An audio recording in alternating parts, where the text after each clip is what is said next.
അധ്യാപകൻ കുഞ്ഞുങ്ങളുടെ അടുത്ത് എത്തുമ്പോൾ വ്യക്തമായ പ്ലാൻ ഉണ്ടാകണം. എൻ്റെ ക്ലാസ് എങ്ങനെ അവസാനിക്കണം, എൻ്റെ ക്ലാസ് എവിടെയാണ് തീർക്കേണ്ടത്, എൻ്റെ ക്ലാസ് തീരുമ്പോൾ കുഞ്ഞുങ്ങൾ ഉണരേണ്ട ഭാവങ്ങൾ എന്താ, മനോഭാവം എന്താ, ധാരണ എന്താ.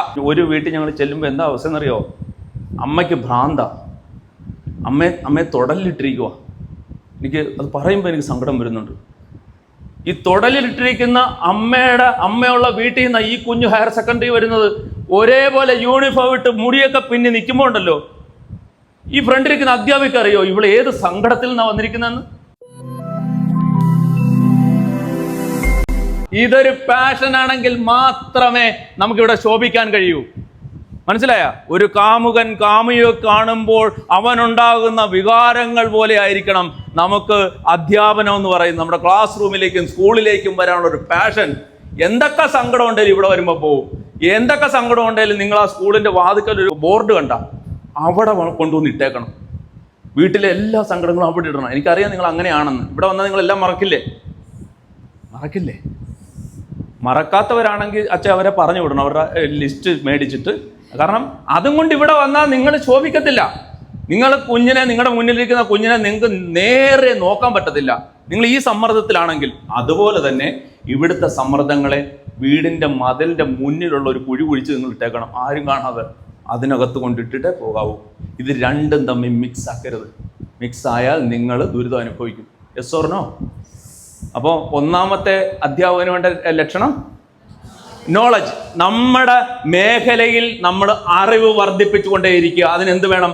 നിങ്ങളുടെ സിലബസ് വിട്ട് നിങ്ങൾ ചില പുസ്തകങ്ങളിലേക്ക് കടക്കണം. സിലബസ് വിട്ട് ചില ചിന്തകളിലേക്ക് നിങ്ങൾ കടക്കണം. അത് നിങ്ങളുടെ കുഞ്ഞുങ്ങളിലേക്ക് പ്രതിഫലിക്കും. അല്ല സിലബസിൽ മാത്രം കടിച്ചു തൂങ്ങിയാൽ അവസാനം നിങ്ങൾ ഓർക്കത്തില്ല. ഭാഷയുടെ വ്യാകരണത്തിനൊപ്പം ജീവിതത്തിന്റെ വ്യാകരണം കൂടെ പഠിപ്പിച്ചവരെ ആരും മറക്കത്തില്ല.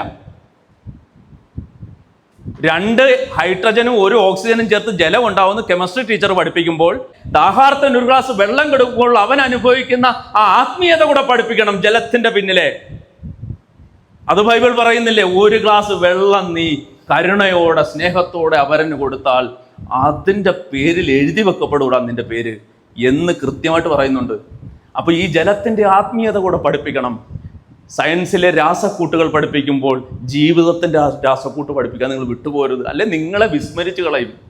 അതുപോലെ തന്നെ നമ്മൾ ചരിത്രം പഠിപ്പിക്കുമ്പോൾ പ്രിയപ്പെട്ടവരെ, നമ്മൾ പഠിപ്പിക്കുന്ന കുട്ടിയുടെ ചരിത്രം കൂടെ പഠിക്കണം. നമ്മൾ പഠിപ്പിക്കുന്ന കുട്ടിയുടെ ചരിത്രം അറിയാണ്ടല്ലോ, അവൻ ചിലപ്പോൾ ബ്രോക്കൺ ഫാമിലിയിലാ, സിംഗിൾ പാരന്റാ, അമ്മ മാത്രമേ ഉള്ളൂ, അച്ഛൻ മാത്രമേ ഉള്ളൂ. അവനപ്പോൾ അമ്മ അച്ഛൻ്റെ കാര്യം കൂടെ ചേർത്ത് പറയാനത്ത് അവന് സങ്കടം വരും. അവനെ മുന്നേ അഡ്രസ്സ് ചെയ്യണം, അവനെ ബലപ്പെടുത്തണം. മോനെ അച്ഛൻ ഇല്ലാത്തത് നിനക്കൊരു ഇതിലെ പദ്ധതി ഉണ്ടടാ. ഇതുപോലെ അച്ഛനില്ലാത്ത ഒരുപാട് കുഞ്ഞുങ്ങൾക്ക് നാളെ ബലമാകാൻ നീ ഞങ്ങൾക്ക് സാക്ഷ്യമാടാവട്ടാ എന്ന് പറഞ്ഞിട്ടാണ് ഇത് പറഞ്ഞാൽ ഓക്കെ. മനസ്സിലാകുന്നുണ്ടോ? അപ്പോൾ പോളിനെ ചരിത്രം പഠിപ്പിക്കണമെങ്കിൽ ആദ്യം പഠിക്കേണ്ട പോളിൻ്റെ ചരിത്രം എന്നൊരു പഴഞ്ചൊല്ലുണ്ട്. മനസ്സിലായോ? അപ്പോൾ അവൻ്റെ ചരിത്രം പഠിപ്പിക്കാതെ ചരിത്രം പഠിപ്പിക്കരുത്. ചരിത്രം നമ്മളെ പഠിപ്പിക്കുന്ന ഏറ്റവും വലിയ പ്രശ്നം ചരിത്രത്തിൽ നിന്നൊന്നും പഠിക്കുന്നില്ല എന്നുള്ളതാണ്. ചരിത്രത്തിൽ നമ്മൾ ഒന്നും പഠിക്കുന്നില്ല, വെറുതെ ചരിത്രമാക്കുക. ബ്രിട്ടന്റെ ചരിത്രം, ഫ്രാൻസിന്റെ ചരിത്രം, ജപ്പാന്റെ ചരിത്രം, India after Gandhi, before Gandhi. അവന്റെ ചരിത്രം പഠിപ്പിച്ചോ? അവളുടെ ചരിത്രം, നമ്മുടെ മുന്നിലിരിക്കുന്ന കുഞ്ഞിന്റെ ചരിത്രം അറിയാവോ? അറിയത്തില്ല, എന്ത് പഠിപ്പിക്കാനവൻ? ഞാൻ എൻ്റെ വൈഫിനോട് അന്ന് തൊട്ട് പറഞ്ഞതാ, നിന്റെ ക്ലാസ്സിലെ 10 ഈ വീക്കായിട്ട് നിൽക്കുന്ന 10 കുട്ടികളുടെ, അവർക്ക് ഒരുപാട് കുട്ടികളുണ്ടല്ലോ, പിന്നെ ക്ലാസ്സിൽ തന്നെ 65 പിള്ളേരുണ്ട് പുള്ളിക്കാരിയുടെ ക്ലാസ്സിൽ, ഹയർ സെക്കൻഡറി. അപ്പോൾ 65 പേരെ വേണ്ട, നീ അതിൽ നിന്ന് 10 പേരെ വീക്കായിട്ട് നിൽക്കുന്ന 10 പേരെ എടുക്ക്, ഞാൻ നിൻ്റെ കൂടെ വരാം. പ്രിയപ്പെട്ടവർ, 5 വർഷമായിട്ട് തുടരുന്നതായത്. ഞാൻ സമയം കണ്ടെത്തി എൻ്റെ വൈഫിനെയും കൊണ്ട് ഈ 10 ചിലപ്പോൾ 15 പേര് വരും, ഈ 15 കുട്ടികളുടെ വീട്ടിലെങ്കിലും പോകാതെ 1 വർഷം പിന്നിട്ടിട്ടില്ല. ഇനി ഈ വർഷം ഇപ്പോൾ തുടങ്ങും. ഒരു വീട്ടിൽ ഞങ്ങൾ ചെല്ലുമ്പോൾ എന്താ അവസ്ഥ എന്നറിയോ? അമ്മയ്ക്ക് ഭ്രാന്ത, അമ്മയെ തൊടലിലിട്ടിരിക്കുക. എനിക്ക് അത് പറയുമ്പോൾ എനിക്ക് സങ്കടം വരുന്നുണ്ട്. ഈ തൊടലിലിട്ടിരിക്കുന്ന അമ്മയുള്ള വീട്ടിൽ നിന്ന് ഈ കുഞ്ഞു ഹയർ സെക്കൻഡറി വരുന്നത് ഒരേപോലെ യൂണിഫോം ഇട്ട് മുടിയൊക്കെ പിന്നെ നിൽക്കുമ്പോൾ ഉണ്ടല്ലോ, ഈ ഫ്രണ്ടിലിരിക്കുന്ന അധ്യാപിക അറിയോ ഇവൾ ഏത് സങ്കടത്തിൽ നിന്നാണ് വന്നിരിക്കുന്നതെന്ന്? ഇവൾ അനുഭവിക്കുന്ന ആന്തരിക സംഘർഷം എന്താണെന്ന്? അവൾ പുഞ്ചിരിക്കുമ്പോൾ ആ പുഞ്ചിരിയുടെ പിന്നിലെ കണ്ണീര്.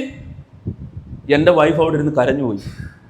നിങ്ങൾ പറയുമ്പോൾ എൻ്റെ കണ്ണുകളിൽ നോക്കിയാൽ മതി. അത് ഈ തലയ്ക്ക് സുഖമില്ലാത്ത അമ്മേനെ ഇട്ടിട്ടാണ് ഈ കുഞ്ഞ് രാവിലത്തെ പണിയെല്ലാം ചെയ്ത് ഇവൾ ഓടി വരുന്നത്. അവൾ ചിലപ്പോൾ താമസിക്കും ഇച്ചിരി.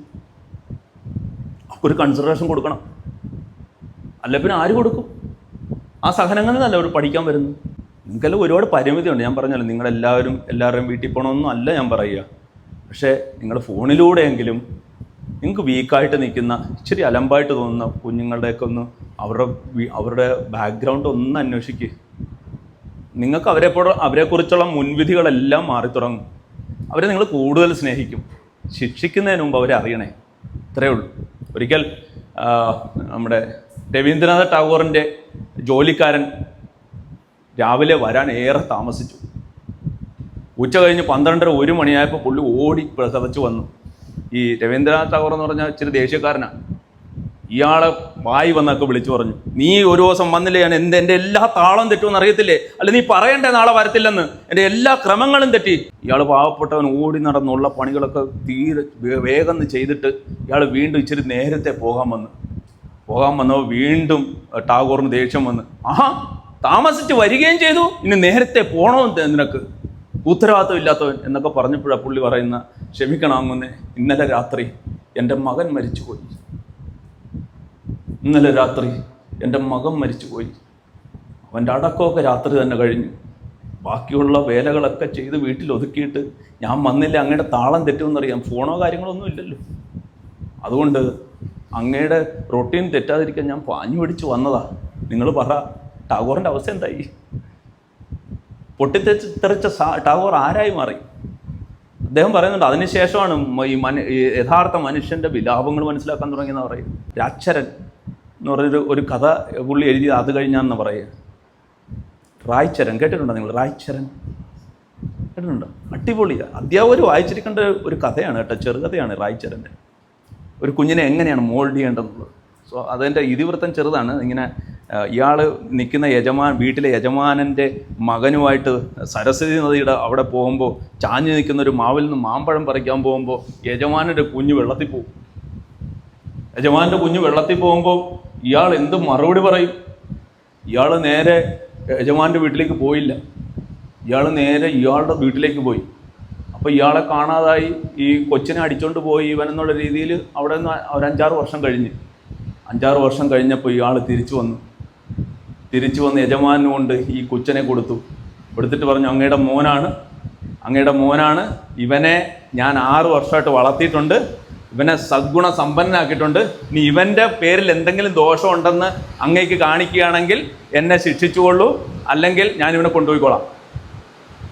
പ്രിയപ്പെട്ടവരെ, ഈ യജമാനൻ സംതൃപ്തനായി, നല്ല മിടുക്കനായ സ്വഭാവ ഗുണമുള്ള കുട്ടിയെ അവനെ കിട്ടി.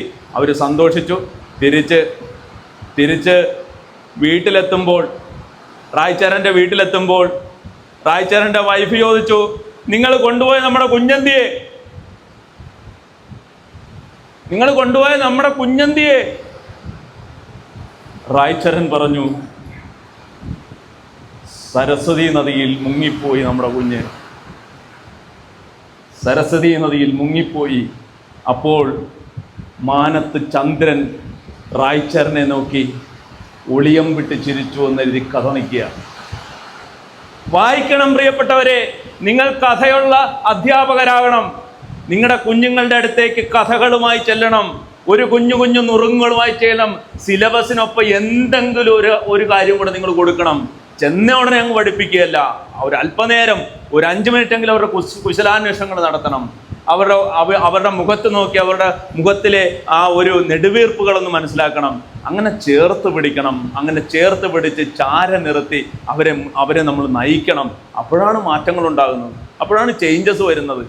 അധ്യാപകൻ കുഞ്ഞുങ്ങളുടെ അടുത്ത് എത്തുമ്പോൾ വ്യക്തമായ പ്ലാൻ ഉണ്ടാകണം. എൻ്റെ ക്ലാസ് എങ്ങനെ അവസാനിക്കണം, എൻ്റെ ക്ലാസ് എവിടെയാണ് തീർക്കേണ്ടത്, എൻ്റെ ക്ലാസ് തീരുമ്പോൾ കുഞ്ഞുങ്ങൾ ഉണരേണ്ട ഭാവങ്ങൾ എന്താ, മനോഭാവം എന്താ, ധാരണ എന്താ.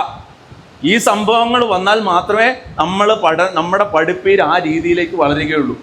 അപ്പോൾ നമ്മൾ തിരിച്ചു പോരുമ്പോൾ കുഞ്ഞുങ്ങളിൽ ആ ഒരു ധാരണ ഉറയ്ക്കണം.